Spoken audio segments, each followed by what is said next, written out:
विघ्नहर्ता श्री गणेश, श्री गणेश, श्री गणेश। गणेश जी ने मेरे सामने ये मोदक क्यों प्रकट कर दिए? कहीं वो मुझे खिला खिला कर मेरा अंत तो नहीं करना चाहते। भंडासुर, विचार से आचरण, आचरण से कर्म और कर्म से फल निर्धारित होता है। मैं विचार, आचरण और कर्म से शुद्ध हूँ, इसलिए तुम चिंता मत करो। मैं तुम्हारे समान आवश्यकता से अधिक मोदक खिलाकर तुम्हें कोई हानि नहीं पहुँचाऊंगा। क्या प्राप्त हुआ मुझे? कुछ भी नहीं, किंतु आप सभी को दूसरा अवसर प्राप्त हुआ है, जिसे दिवंगत सम्राट महिषासुर के समान आप कदापि व्यर्थ मत होने देना।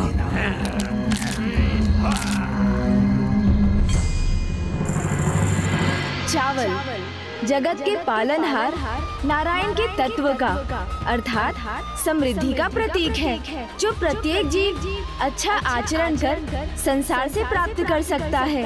हमें ऐसा आचरण करना होगा जिससे हम असुर साम्राज्य की रक्षा कर समस्त संसार पर अपना आधिपत्य स्थापित रख सके, जो हमारा अधिकार है।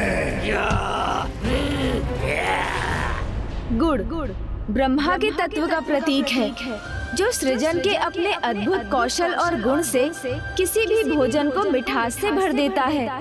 उसी प्रकार कोई भी जीव अपने कौशल से अपने जीवन को श्रेष्ठतम बना सकता है। श्रेष्ठतम असुर युद्ध कौशल का प्रयोग कर विजय प्राप्त करनी होगी, जिससे अपने पराजय के पुराने इतिहास को मिटाकर हमारे असुरों की विजय का नया इतिहास रच सके।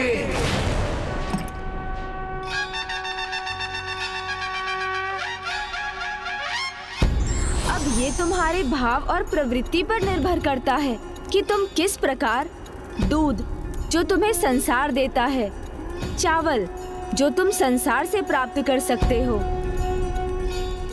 और गुड़, जिसकी रचना तुम अपने कौशल से करते हो, इन तीनों तत्वों का किस प्रकार मिश्रण कर कैसी खीर पकाते हो, अर्थात कैसे जीवन का निर्माण कर उसे क्या दिशा देते हो।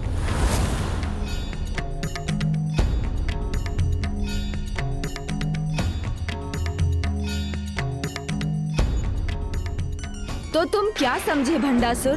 तुमने क्या रचा है अपने लिए? मैंने अपने लिए एक नया अवसर रचा है, इसे प्राप्त किया है, इसलिए अब जो मुझे चाहिए वो आप सभी को रचना होगा। ये जली हुई खीर जो तुमने रची है, ये तुम्हारे अंधकार में भविष्य का प्रतीक है।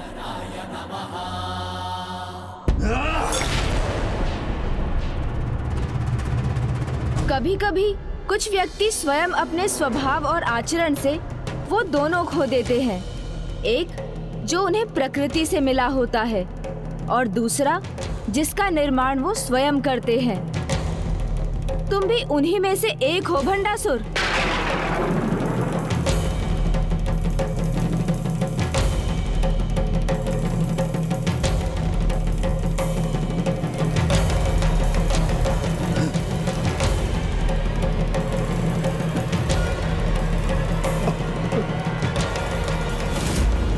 मोदक का ऋण मैंने चुका दिया भंडासुर।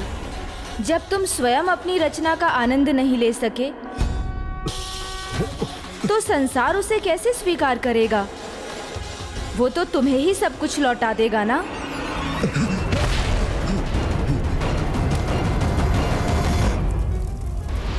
गणेश जी, अभी तक आपने मेरी पूर्ण रचना तो नहीं देखी, किंतु ये अवश्य देखा है कि जो चाहा वो किया मैंने।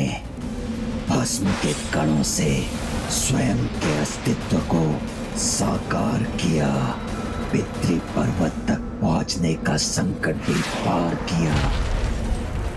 यही नहीं, जिससे मुझे अपार स्नेह था उसका भी परित्याग कर दिया इस महाअस्त्र को प्राप्त करने के लिए। इसीलिए मैं असंभव को संभव बनाऊंगा।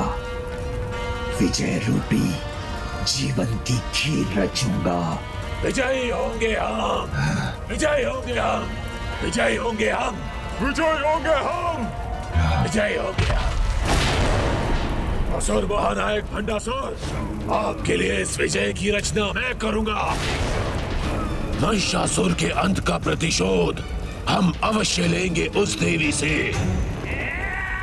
उचित है शुंभ निशुंभ, किंतु शुंभ निशुंभ तुम अकेले नहीं जाओगे, क्योंकि मैं गणेश जी को अनेक असुरों की पहचान करने में उलझाना चाहता हूँ। माता के मुख पर तनाव का क्या कारण हो सकता है, जबकि वो उस भयंकर दुष्ट असुर का पुनः अंत कर चुकी हैं।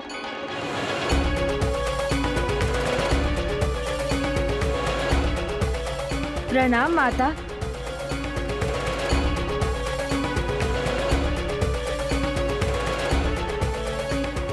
यदि गणेश का ध्यान इस युद्ध से बढ़ गया तो अनर्थ हो जाएगा। इसीलिए इस युद्ध के अंत तक मुझे गणेश से ये बात गुप्त रखनी होगी। प्रभु महाशिव स्तंभन के कारण सगुण से निर्गुण होने लगे हैं।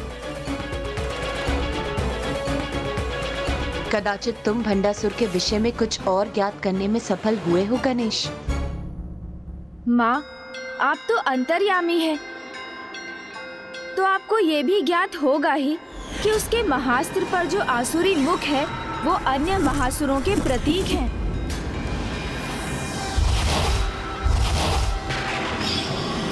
देखिए माता, तुम्हें उन्हें ही पहचान कर उनका सामना करने का उपाय बताना होगा, क्योंकि मेरे वचन के अनुसार जब तक तुम शत्रु को पहचान कर उसका सामना करने का उपाय नहीं बताओगे, तब तक ना हम हथियार उठाएंगी और ना ही उसके आक्रमण का कोई उत्तर देंगी।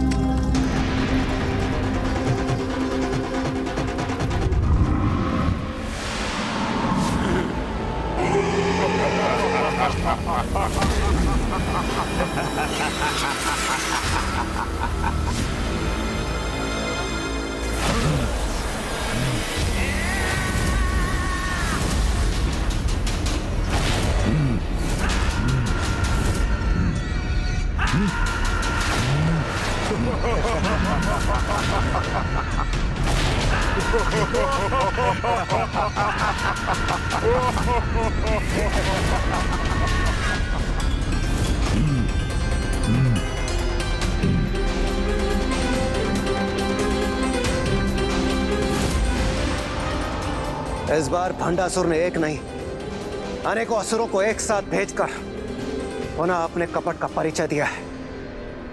ऐसा उसने अवश्य प्रथम पूज्य गणेश जी की कठिनाइयों को बढ़ाने के लिए किया है। भंडासुर से और आशा भी क्या की जा सकती है। मैं तो अभी बस इतना ही अनुमान लगा पा रहा हूँ कि ये दो भ्राताओं के नेतृत्व में असुरों की टोली है, किंतु ये कौन हो सकते हैं? बुद्धि के देवता गणेश जी, आप चाहे कितनी भी बुद्धि का प्रयोग कर लें, आप इन्हें कदापि नहीं पहचान सकेंगे। और यदि आपने इन्हें पहचान भी लिया तो जिस योजना के साथ मैंने इन्हें भेजा है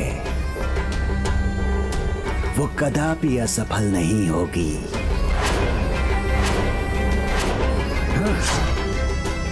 क्योंकि इनका तोड़ तो उनमें निहित है जिनको यहाँ लाना ही असंभव है। मुझे शीघ्र इनका परिचय ज्ञात कर इनके आक्रमण का तोड़ सोचना होगा।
माता की सेना तो पुनः उसी स्थिति में है जिसमें वो पहले भी थी, क्योंकि गणेश जब तक उन्हें इन असुरों का तोड़ नहीं सुझाएगा वो अपने अस्त्र नहीं उठाएंगी।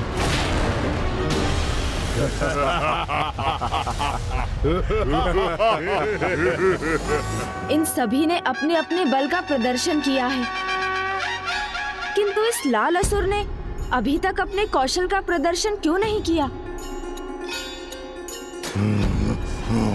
ये और इसके साथ दूसरा असुर भला कौन हो सकता है?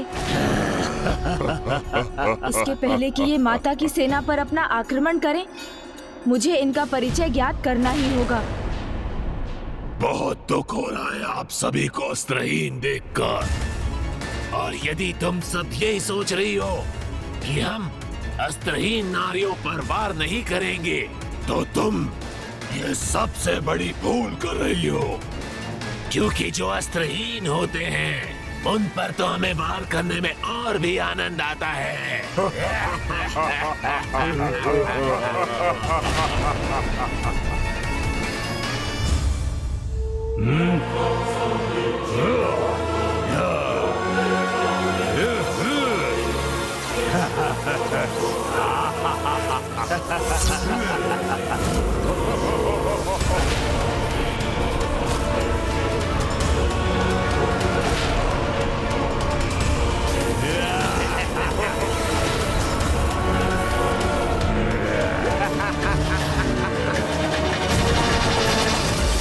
हाव भाव को देखकर मुझे कुछ स्मरण तो हो रहा है, किंतु ये कौन है, ये ज्ञात क्यों नहीं कर पा रहा हूँ मैं।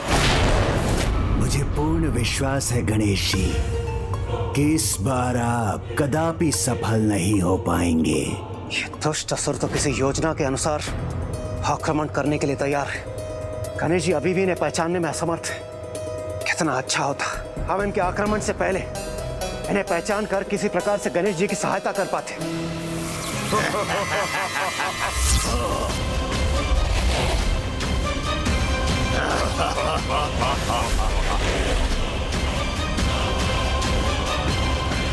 इन्होंने तो समस्त देवी सेनाओं को स्तंभित कर दिया।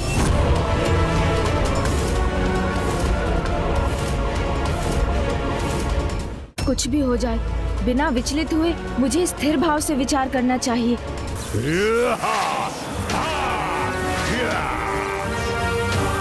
कुछ ही क्षणों में माताओं की सेना को आहत कर देंगे ये असुर। कितने दुष्ट हैं ये असुर जो अस्त्रहीन माताओं पर इस प्रकार प्रहार कर रहे हैं। विवश हूं, अन्यथा अभी जाकर उचित उत्तर देता इन असुरों को।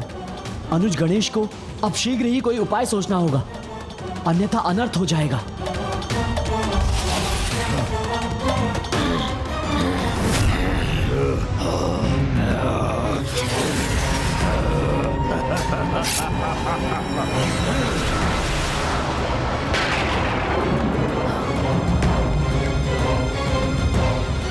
मुझे शांत भाव से तब तक विचार करना होगा जब तक इन्हें पहचानने का कोई संकेत ना प्राप्त हो।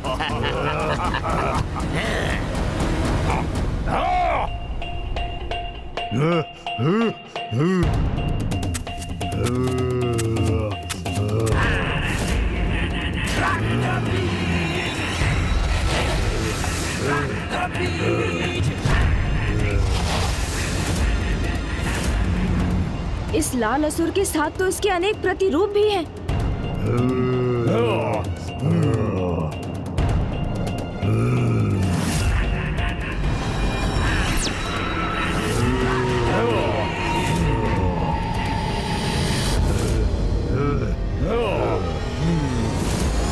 दिखा दी इस मूर्ख ने अपनी मूर्खता।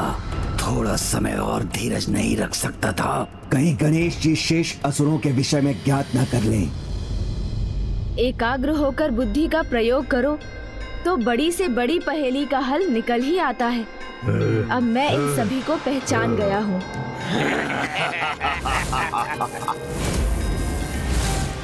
ये है शुंभ निशुंभ, चंड मुंड।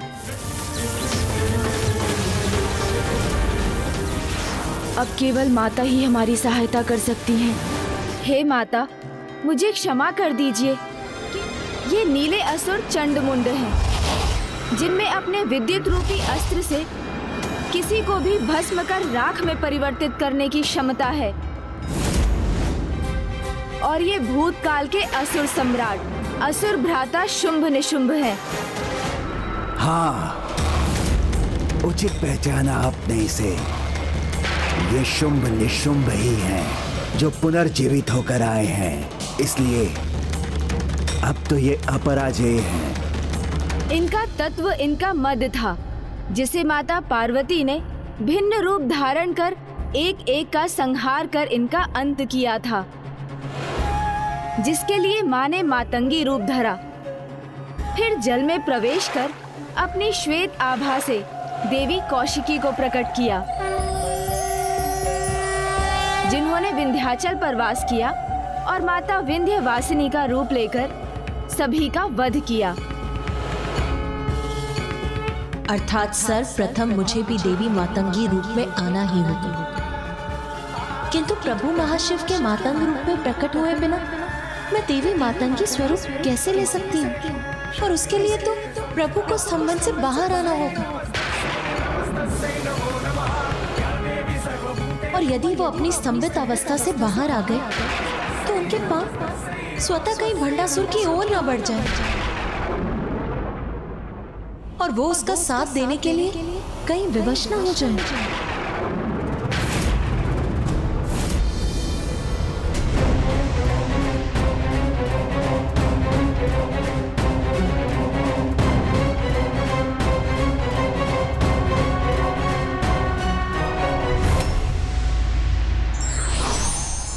मन की एकाग्रता सर्वत्र सफलता के द्वार खोल देती है।